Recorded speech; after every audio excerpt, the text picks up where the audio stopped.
My stepmother sold my inherited house, but never checked who really owned it.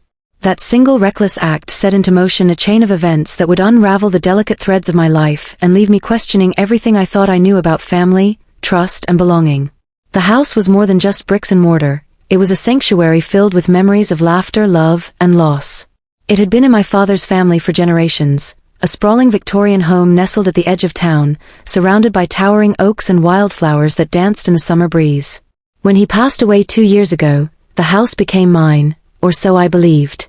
I hadn't lived there since I left for college, choosing instead to build my own life in the city. But every time I visited, walking through its creaky wooden floors and breathing in the faint scent of lavender from my mother's old sachets, I felt like I was stepping back into a cocoon of warmth and familiarity. My stepmother, Evelyn, stayed on after Dad died, claiming she needed stability during such a turbulent time. She assured me she'd take care of the place until I decided what to do with it. I trusted her implicitly because, despite our differences, she had always seemed genuine in her affection for both my father and me. But Evelyn wasn't one to sit idly by while opportunity knocked. A shrewd woman with an eye for profit, she saw potential where others might see sentimentality. To her, the house wasn't a repository of cherished memories, it was prime real estate sitting on land developers drooled over. And so, without consulting me, without even considering whether she had the legal right, she put the house up for sale. It wasn't until I received a call from a lawyer representing the new buyers that I learned what had happened. "Ms. Harper," the voice on the other end asked cautiously, "we're reaching out regarding your property transaction." Confusion clouded my mind as I listened to him explain how the house had changed hands weeks earlier. According to their records, Evelyn had signed all necessary documents, transferring ownership cleanly to a development company eager to demolish the structure and replace it with luxury condos. Shock rippled through me like an electric current. How could this have happened? How could Evelyn betray me so completely? I wanted to scream to demand answers, but all I managed was a strangled whisper. She couldn't have. The lawyer's tone softened, almost apologetic. "I understand this must be difficult," he said. "But legally speaking, unless you can prove otherwise, the sale stands." The words hit me like a sledgehammer. Prove otherwise. What did that even mean? All I knew was that my childhood home, the last tangible connection I had to my parents, was slipping through my fingers, stolen not by strangers but by someone I once called family. When I confronted Evelyn, her reaction only deepened the wound. Standing in the sterile kitchen of her new apartment, a sleek modern space devoid of character, she barely flinched as I unleashed my fury. "How could you do this?" I demanded, my voice trembling with rage and disbelief. "That house wasn't yours to sell." Evelyn crossed her arms, her expression unreadable. For a moment, I thought she might deny it, might offer some explanation that made sense. Instead, she sighed heavily, as if burdened by my ignorance. "You don't understand, Clara," she began, her tone dripping with condescension. "That house was falling apart. It needed constant repairs, money we didn't have. Selling it was the practical thing to do." "Practical?" I spat, incredulous. "You think ripping away the only piece of my past I have left is practical?" Her eyes narrowed, and for the first time, I saw the cold calculation behind her facade. "Clara, sweetheart, you've moved on. You don't need that old house anymore. You've got your career, your fancy friends, your life in the city. Let go of the past, it's holding you back." "Holding me back?" Her words stung, not because they were true, but because they revealed how little she understood me. The house wasn't a relic of the past, it was a bridge to who I was, a reminder of where I came from. Without it, I felt untethered, adrift in a sea of uncertainty. Determined to reclaim what was rightfully mine, I hired a lawyer of my own. Together, we combed through decades-old deeds, wills, and property records, searching for any loophole, any shred of evidence that could invalidate Evelyn's claim. It was grueling work, made worse by the mounting pressure from the developers, who were already making plans to raze the house. Each day brought new anxiety, new fears that I would lose not just the house but a part of myself forever. As the legal battle dragged on, I found solace in visiting the house whenever I could. Though technically no longer mine, the new owners hadn't yet taken possession, leaving it eerily vacant. I wandered its empty halls, running my fingers along dusty banisters and peering into rooms stripped bare of furniture. Every corner held a memory, the window seat where I used to curl up with books, the staircase my father carried me down when I sprained my ankle, the garden where my mother taught me how to plant daisies. These fragments of my history seemed to whisper to me, urging me not to give up.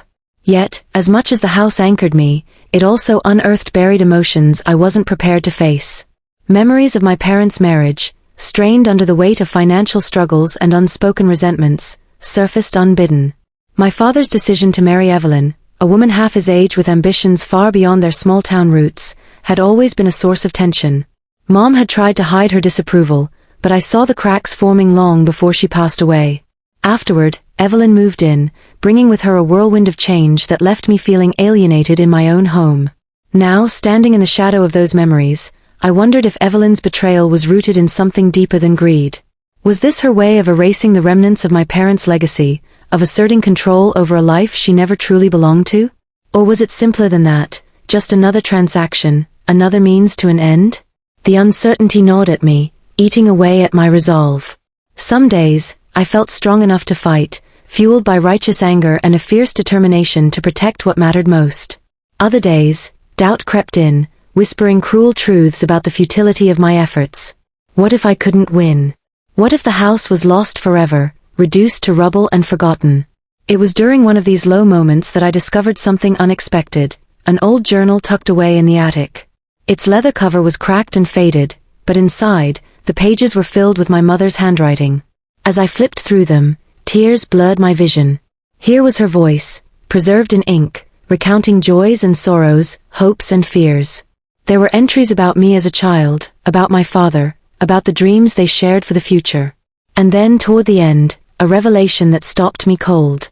In the final pages, written just months before her death, my mother mentioned a secret agreement between her and my father, a contingency plan should anything happen to them. They had drafted a separate document, ensuring that the house would remain in the family, protected from outside interference. If this document still existed, it could be the key to overturning Evelyn's fraudulent sale. Hope surged within me, fragile yet potent. Armed with this newfound knowledge, I redoubled my efforts, scouring every possible archive for traces of the elusive document. Along the way, I reached out to distant relatives, old friends, anyone who might shed light on my parents' intentions. Each lead brought fresh challenges, forcing me to confront uncomfortable truths about my family's history and my own identity. Through it all, the house loomed large in my mind, a symbol of resilience, of survival against impossible odds. But as the developers grew impatient and legal proceedings intensified, I began to wonder if the battle itself was worth the cost. Was I fighting for the house, or was I clinging to an idealized version of my past that no longer existed? One evening, as twilight painted the sky in hues of orange and pink, I sat on the front porch of the house, staring out at the overgrown garden. The air smelled of earth and pine, carrying with it the faint echo of laughter from long ago.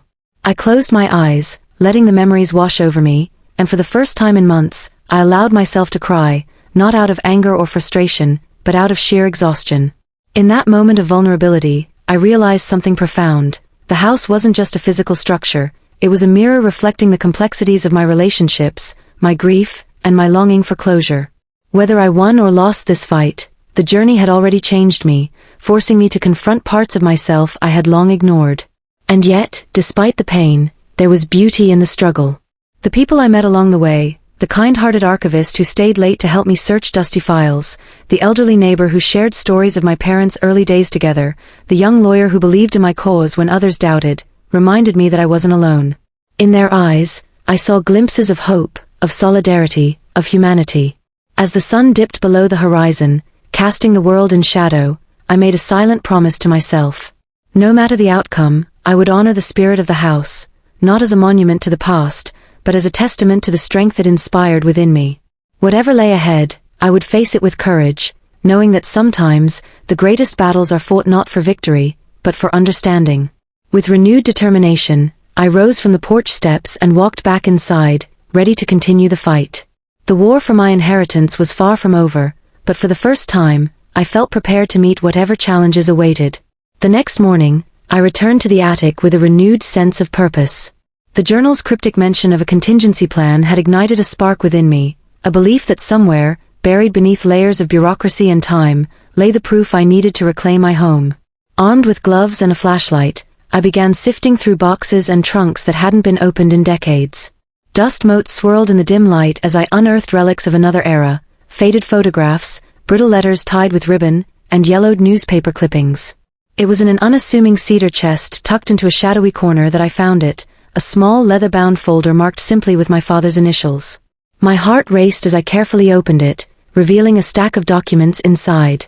At first glance, they appeared mundane: property deeds, tax records, insurance policies, but nestled among them was a single sheet of paper that made my breath catch. It was dated just weeks before my mother's death, handwritten in her elegant script and signed by both my parents. The document outlined their wishes for the house, explicitly stating that it should remain in the family under no uncertain terms. More importantly, it included provisions for its protection, including the establishment of a trust designed to safeguard it from external claims or sales without unanimous consent from all surviving heirs. My hands trembled as I read the words aloud, each sentence reaffirming what I already knew deep down: the house wasn't Evelyn's to sell. Tears blurred my vision as relief washed over me, but this discovery was only the beginning. To make it count, I would need to authenticate the document and present it as evidence in court. This meant enlisting experts to verify its legitimacy, tracing its history through legal channels, and ensuring it hadn't been invalidated by any subsequent actions taken after my parents' deaths. The road ahead was fraught with obstacles, but for the first time since learning about the sale, I felt like I had a fighting chance. I called my lawyer immediately, my voice shaking with excitement as I relayed the news. He listened intently, asking questions about the document's details and advising caution until we could confirm its validity. Still, there was a note of optimism in his tone when he said, "This could change everything, Clara. Let's move quickly." Over the following days, I immersed myself in the painstaking process of authentication. Handwriting analysts scrutinized every stroke of ink, archivists cross-referenced signatures against other known documents, and forensic specialists examined the paper itself for signs of tampering or forgery. Each step brought new anxiously awaited updates, but slowly, steadily, the pieces fell into place. The document was genuine, a testament to my parents' foresight and love. Meanwhile, tensions with Evelyn reached a boiling point. When she learned about the existence of the trust, her demeanor shifted from dismissive to defensive. She accused me of fabricating evidence, of trying to sabotage her plans out of spite. Her anger was palpable, lashing out in venomous tirades during our increasingly heated phone calls. "You're throwing your life away over a crumbling old house," she spat one evening, her voice sharp enough to cut glass. "Do you really think your parents would want you wasting your future on something so trivial?" Her words stung, not because they held any truth, but because they revealed how little she understood about the bond between me and the house. To her, it was just property, an asset to be bought, sold, or exploited. But to me, it was sacred ground, imbued with the essence of those who came before. Every creak of the floorboards echoed with their laughter, every shadow carried whispers of their stories. Losing it would mean losing a part of them, and of myself. Despite Evelyn's attempts to undermine my efforts, momentum was building in my favor. News of the contested sale spread through town, drawing attention from local media outlets eager to cover the drama unfolding around the historic Victorian home. Journalists interviewed neighbors who fondly remembered my parents, preservationists who argued for the house's cultural significance, and even distant relatives who rallied to support my cause. Public opinion tilted heavily in my favor, putting pressure on the developers to reconsider their plans. But the battle wasn't won yet. Legal proceedings dragged on, bogged down by procedural delays and counterarguments from Evelyn's lawyers. They claimed the trust was invalid due to lack of proper registration, arguing that my parents' intentions were unclear and open to interpretation. It was maddening, watching them twist the truth to suit their narrative, but I refused to back down. During this chaotic period, I leaned heavily on the people who stood by me, my friends, colleagues, and even strangers touched by my story. One particularly memorable encounter happened at a community meeting organized by local activists advocating for the preservation of historic homes. As I stood at the podium, sharing my journey and appealing for support, a young woman approached me afterward. Her name was Sophie, and she introduced herself as the granddaughter of one of my mother's closest friends. "I remember visiting your house when I was little," she said softly, her eyes glistening with emotion. "Your mom used to bake these amazing apple pies, and we'd sit on the porch swing together while she told us stories. That place, it's special. Not just to you, but to everyone who ever walked through its doors." Her words struck a chord deep within me, reminding me why I was fighting, not just for myself, but for all the lives the house had touched. In that moment, I realized that the stakes extended far beyond personal ownership. The house represented a shared history, a collective memory woven into the fabric of the community. If I gave up now, I wouldn't just be betraying my parents' legacy, I'd be letting down everyone who believed in its value. As the trial date loomed closer, I prepared tirelessly, poring over case files, rehearsing arguments, and steeling myself for whatever might come. Yet, amidst the chaos, I allowed myself brief moments of reflection, finding solace in the quiet corners of the house. Late one night, as rain tapped gently against the windows, I sat in the study where my father used to work, surrounded by shelves lined with books he cherished. I imagined him sitting there, penning letters or reading late into the night, his presence almost tangible in the stillness. Closing my eyes, I whispered, "Dad, Mom, I'm doing this for you. For us. Please give me the strength to see it through." When the day finally arrived, the courtroom buzzed with anticipation. Reporters jostled for seats, cameras clicked incessantly, and murmurs rippled through the crowd as the judge took his place at the bench. On one side sat Evelyn, flanked by her team of polished attorneys. On the other, I stood with my lawyer, clutching the folder containing the trust document like a lifeline. The hearing unfolded in a blur of testimony, cross-examination, and legal jargon. Witnesses spoke passionately about the house's historical importance, neighbors recounted fond memories of my parents, and experts presented irrefutable evidence supporting the authenticity of the trust. Through it all, I remained steadfast, channeling every ounce of determination I possessed. Then came the moment of reckoning. The judge adjourned briefly to deliberate, leaving the room suspended in tense silence. My heart pounded as I waited, each second stretching into eternity. Finally, he returned, his expression unreadable as he addressed the court. "This case," he began, his voice measured and authoritative, "raises significant questions about the balance between personal property rights and familial obligations. After careful consideration of the evidence presented." He paused, and for a fleeting instant, I thought my world might crumble. But then, his next words sent a wave of relief crashing over me. "The trust established by the deceased is deemed valid and enforceable. The sale of the property is hereby nullified, and title shall revert to the rightful heir." Cheers erupted from the gallery, mingling with tears of joy and disbelief. I sank into my chair, overwhelmed by the weight of what had just transpired. Against all odds, I had won, not just the house, but vindication for everything it stood for. Yet, as the initial euphoria faded, I couldn't shake the bittersweet undertones of victory. Evelyn stormed out of the courtroom without a word, her face pale with fury. Watching her go, I felt a pang of sadness, not for her betrayal, but for the fractured relationship that might never heal. Family, I realized, was complicated, messy, and often painful. But it was also resilient, capable of enduring even the deepest wounds.